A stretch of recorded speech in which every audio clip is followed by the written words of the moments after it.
Are you ready to expand your clinical impact beyond patient care?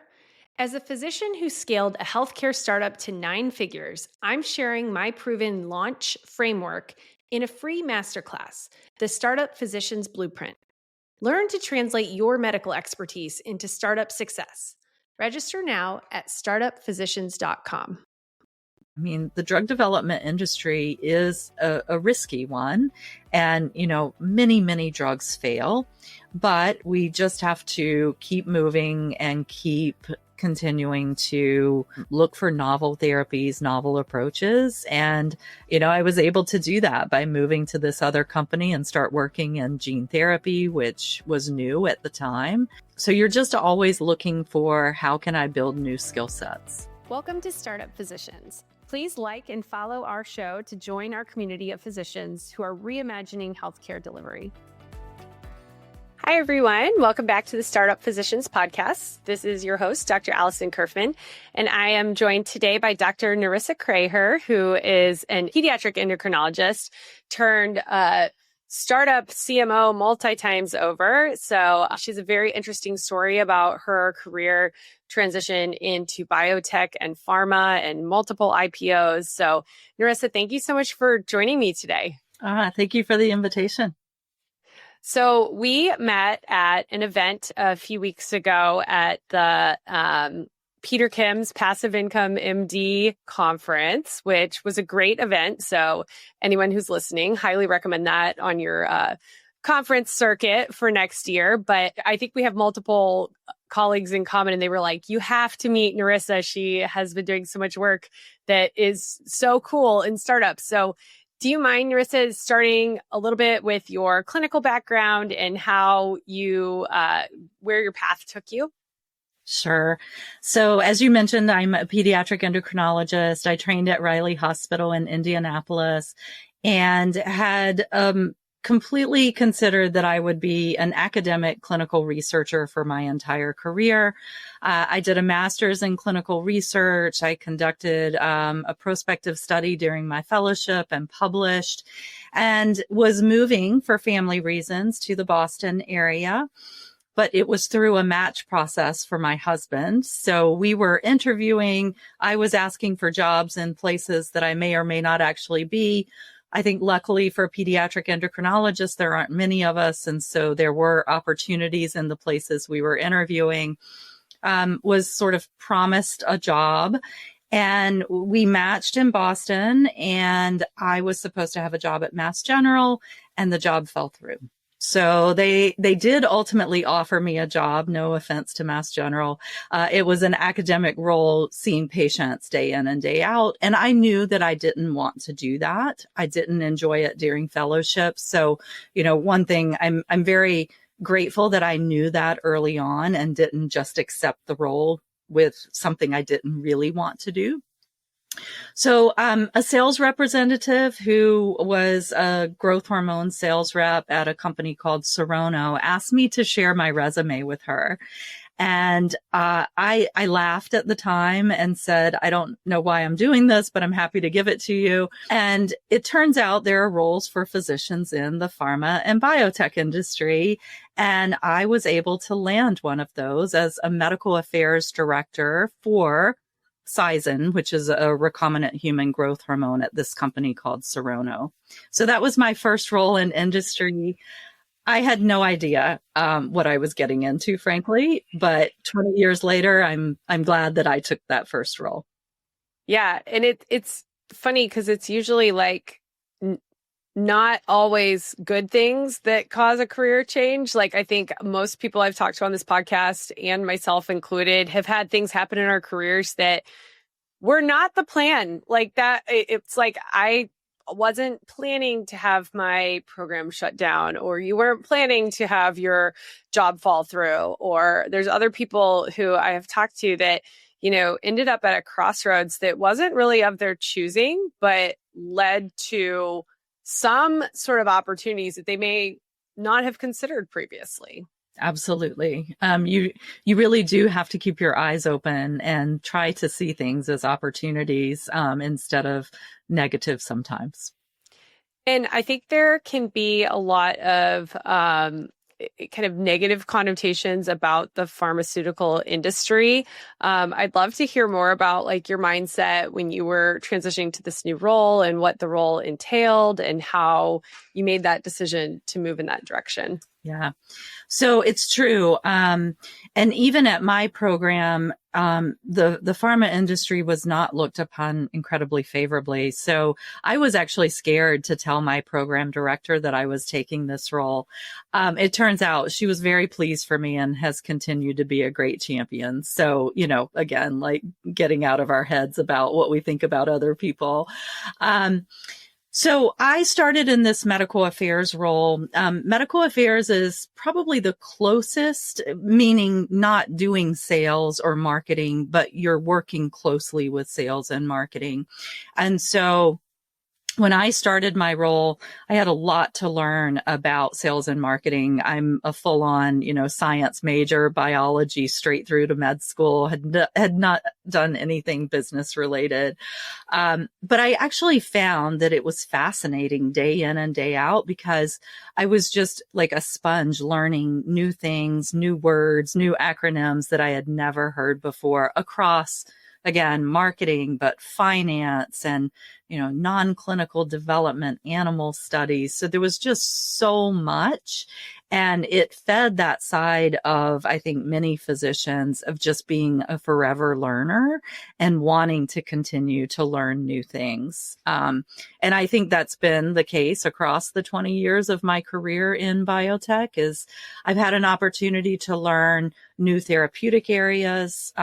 So I've moved well away from pediatric endocrinology. I still touch on it here and there, but I've worked in muscular dystrophies.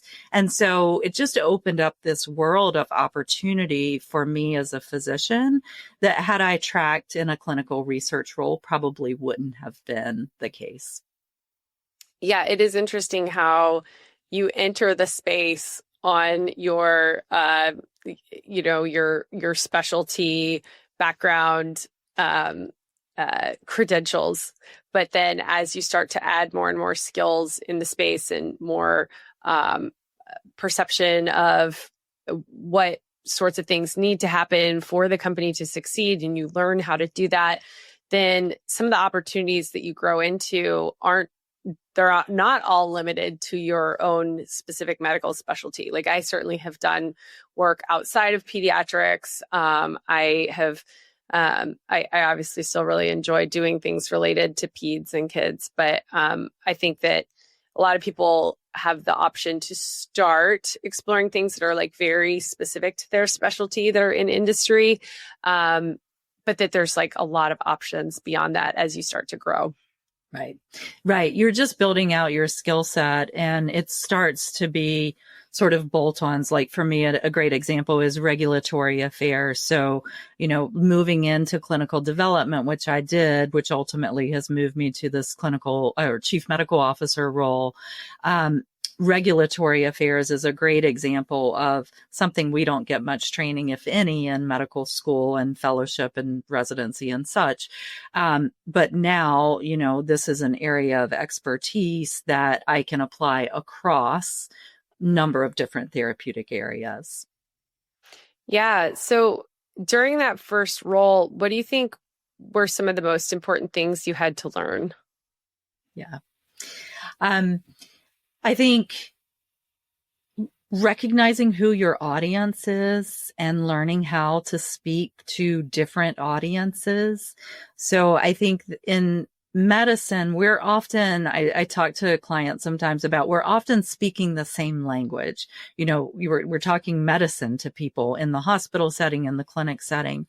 In the biotech and pharma industry, you're speaking to people who speak very, very different languages, going back to marketing, going back to finance. Well, they all have their own languages and you have to figure out, how do I explain my clinical trial design to someone who comes from a marketing background or a sales background or a completely different background, and really tailor that. So that was a really important learning that I think, maybe as a physician, I was pretty sheltered from that standpoint.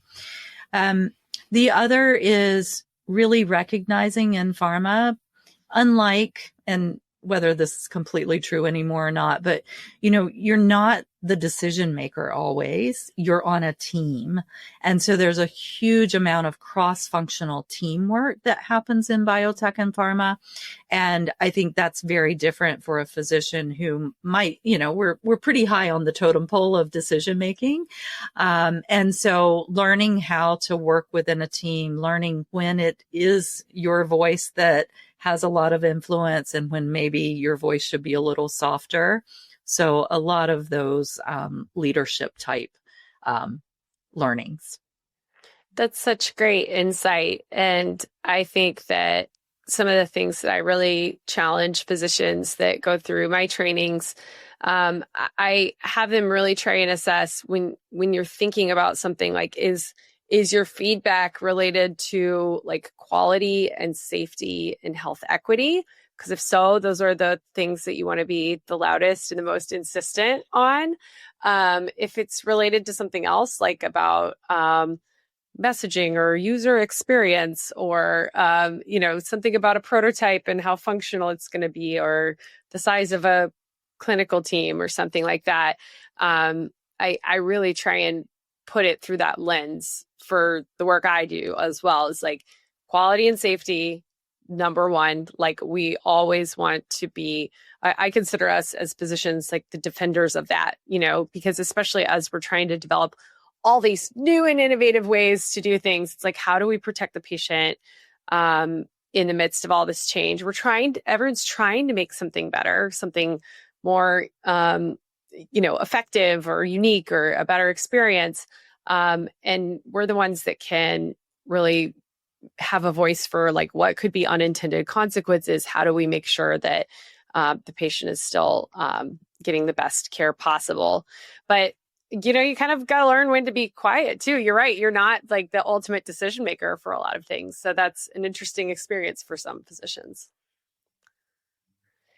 And so as you grew in that role, I actually had a question about were you designing the clinical trials? Like I know you had a very scientific background. Is that something that you were doing, is like building out like how you were going to measure the effectiveness of these drugs, or what was that like? So as I transitioned to the clinical development role, much more of that design of clinical trials, medical affairs, I did sort of redesign a phase 4 registry, but medical affairs was more about messaging, meeting with physicians, talking to them about clinical trial results and educating. So lots of CME events and things like that were my responsibility to organize. So much more around that education piece.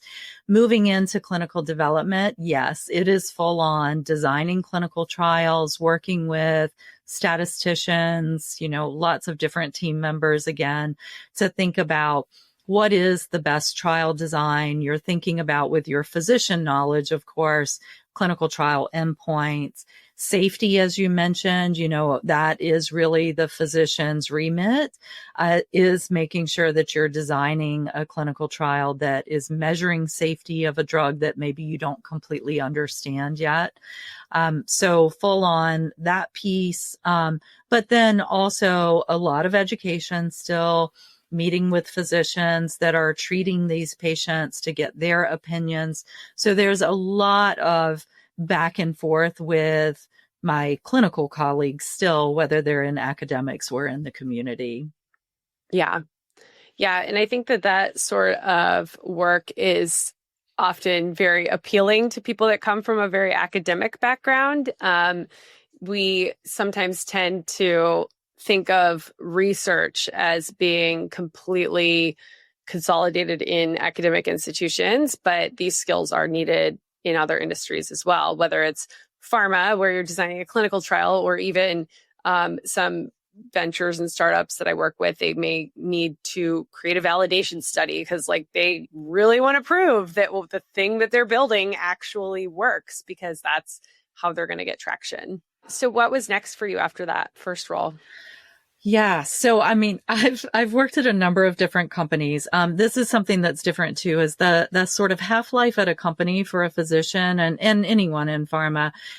You can move through companies, every 2, 3, 4 years. And I have done that for new opportunities, for, advancement in titles. And just to be very frank, there are times where you can be kind of stuck at a company, and the opportunity to move to a more senior role with more responsibility requires going to a different company.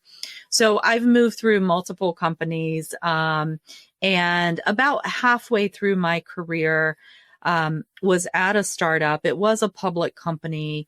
We ended up with a very devastating safety signal, a patient death, and we had to end up closing the clinical program. So we stopped the development of this drug.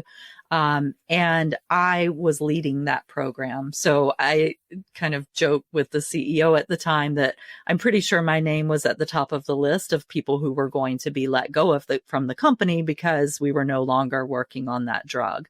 And this was a smaller company, probably 50 people or so. So, again, I talk a lot about network and making sure that you're never burning bridges and you're building relationships with people. So the company that was the major venture capital firm funding this company had 2 board members, and one of the board members, I think saw my talent and brought me into one of his startup companies as chief medical officer. So that, again, was about halfway through my career. And so I was in a private startup company. We literally were housed in the VC office for the first, say, year. I think I was employee number 7. So that was my first chief medical officer role. And that is a role where you are then responsible for clinical development, medical affairs, safety. So, there are specific safety physicians within pharma, regulatory, patient advocacy. There are a number of different things that I was responsible for, either leading consultants or rolling up my sleeves and doing myself. Yeah. That whole story may sound sort of intimidating to people listening about the negative outcome and the program you were running. What did you learn from that, or what would you tell people about that? Yeah.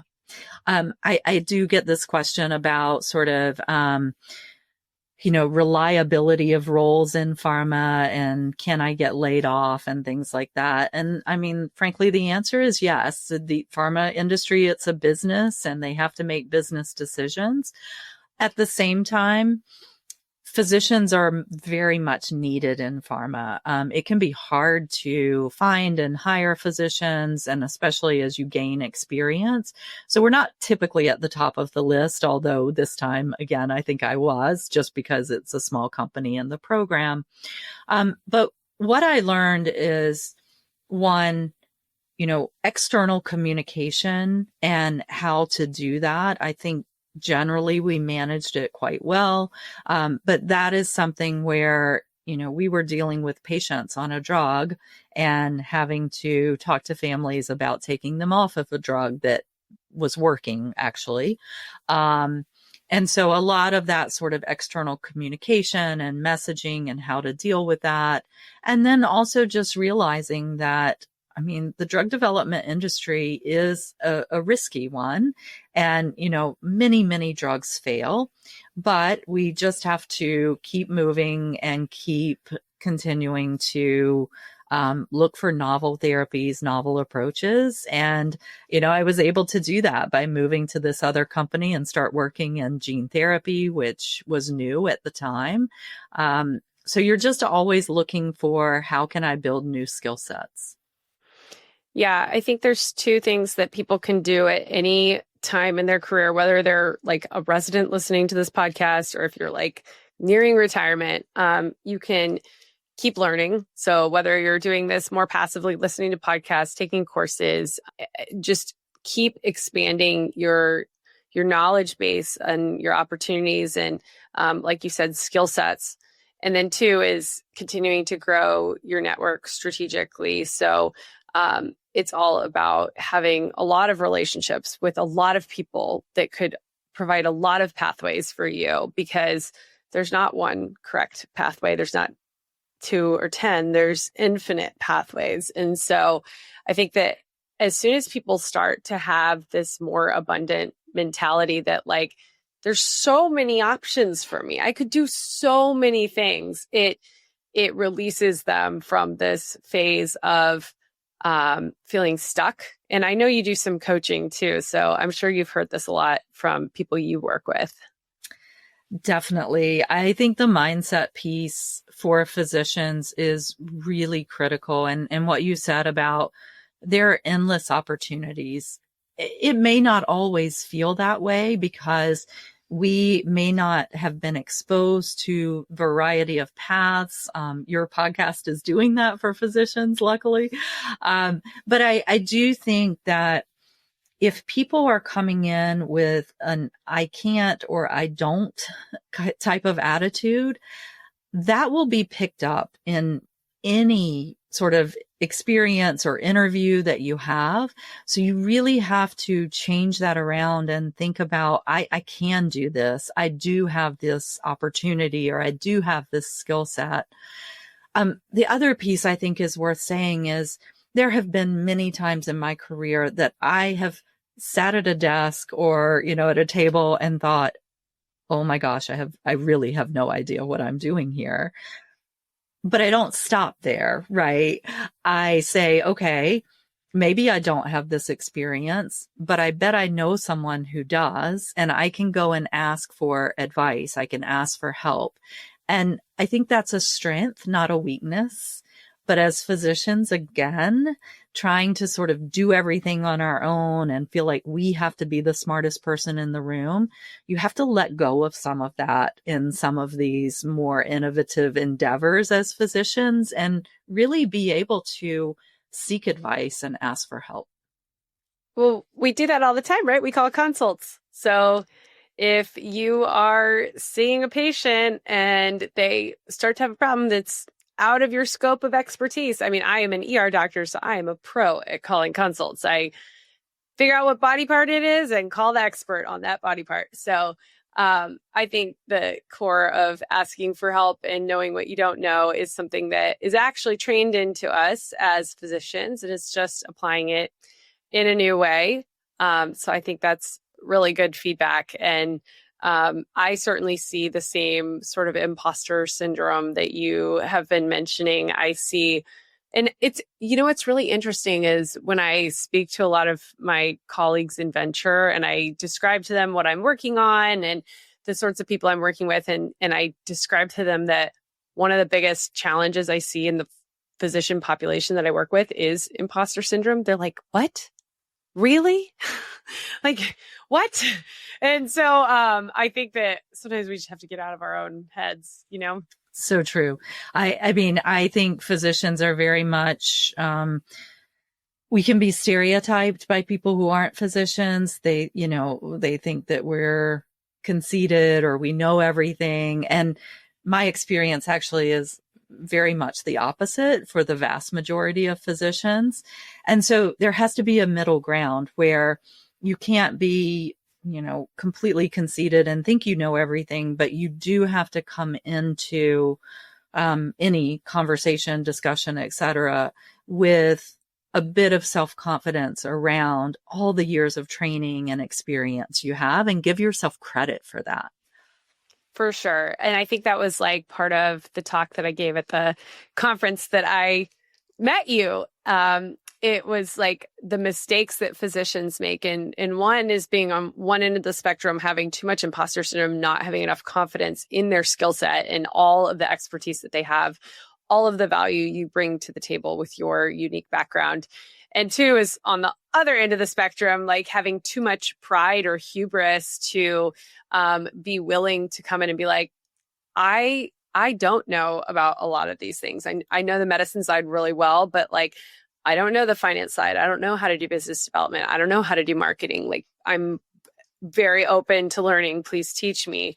I say this all the time as a joke, but I was literally reading Startups for Dummies while sitting at a desk at a top private equity firm.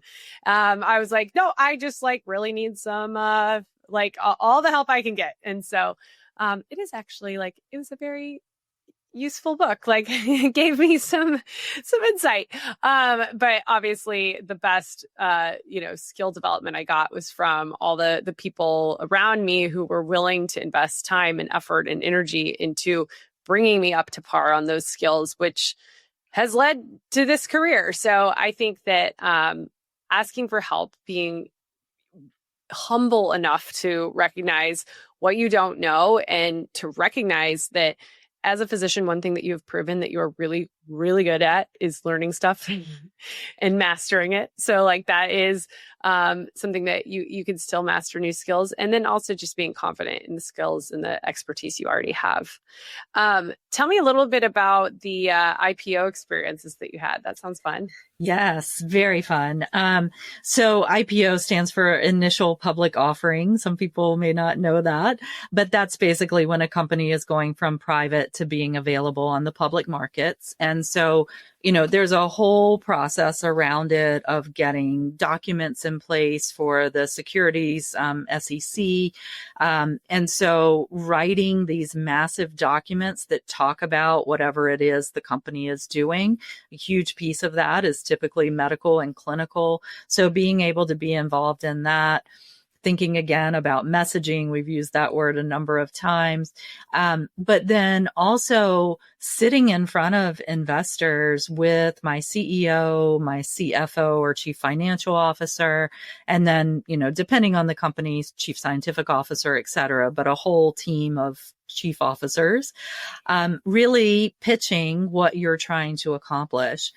And, this is a place where you have to know your stuff, but you also have to know when you should say you don't know, because investors in this space, the specialty investors, are very, very smart. Oftentimes they might be MDs, they might be PhDs, they've seen a lot. And so I found that to be, incredibly invigorating, because again, it's like, okay, here's something else I can learn, because they may ask me a question that now I need to go and look more into the answer for that.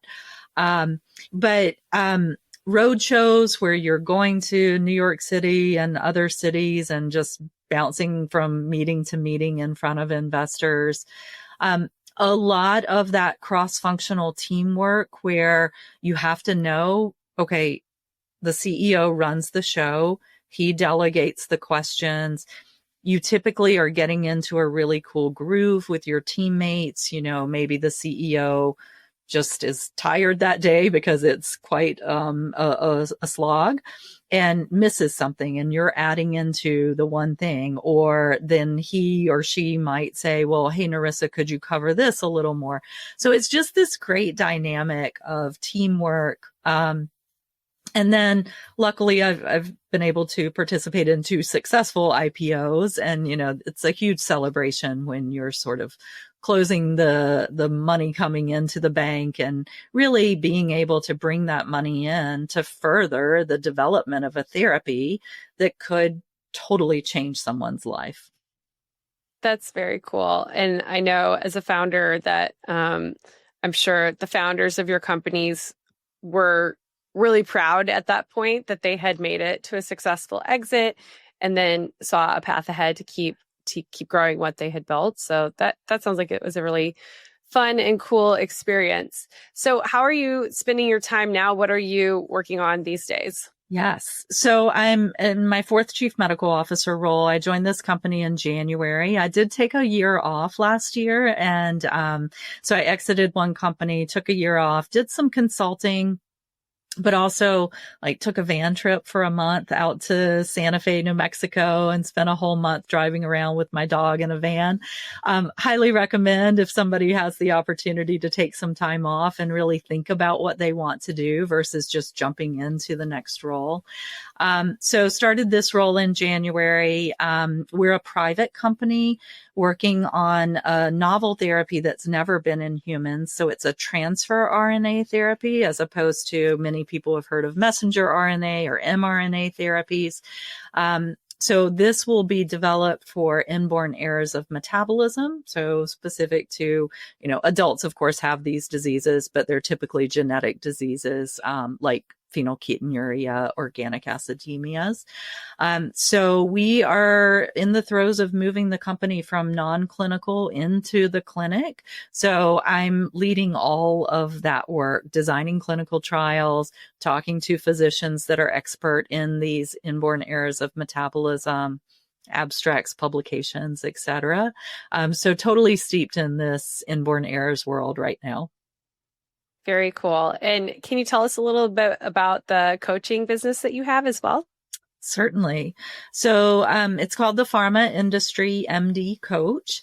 I started this around the beginning of COVID, actually, through being a part of a coaching group and just being so astounded by the positive impact of coaching, and recognize that as so many things were happening in the midst of COVID. There were so many physicians, losing jobs, very unhappy, dealing with a lot of different things.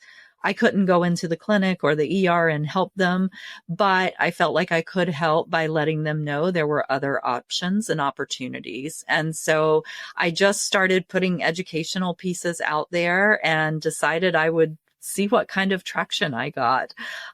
So now, more than 5 years, I've coached upwards of 100 physicians. Many of them have successfully transferred into the pharma industry. And so it's been great fun. I coach either individually on a one-on-one basis, which I have actually paused through the end of this year. And then I also have an evergreen course that people can join, and it's self-led, that has some coaching in a group setting with me as well. Very cool. Well, it's wonderful for you to be sharing your expertise with everyone and really demonstrating for us what it looks like to transition into this type of a pharma biotech role. And it sounds like it's become a very fulfilling career for you. So congratulations on all of your success. And I just want to thank you again for joining us today. And for those of you listening, we'll make sure to put her LinkedIn in the show notes, as well as information about her coaching program. So thank you, Nerissa, for joining us. Thank you for listening to Startup Physicians. Don't forget to like, follow, and share.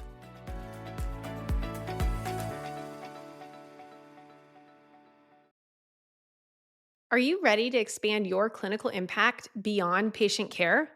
As a physician who scaled a healthcare startup to 9 figures, I'm sharing my proven launch framework in a free masterclass, the Startup Physicians Blueprint. Learn to translate your medical expertise into startup success. Register now at startupphysicians.com.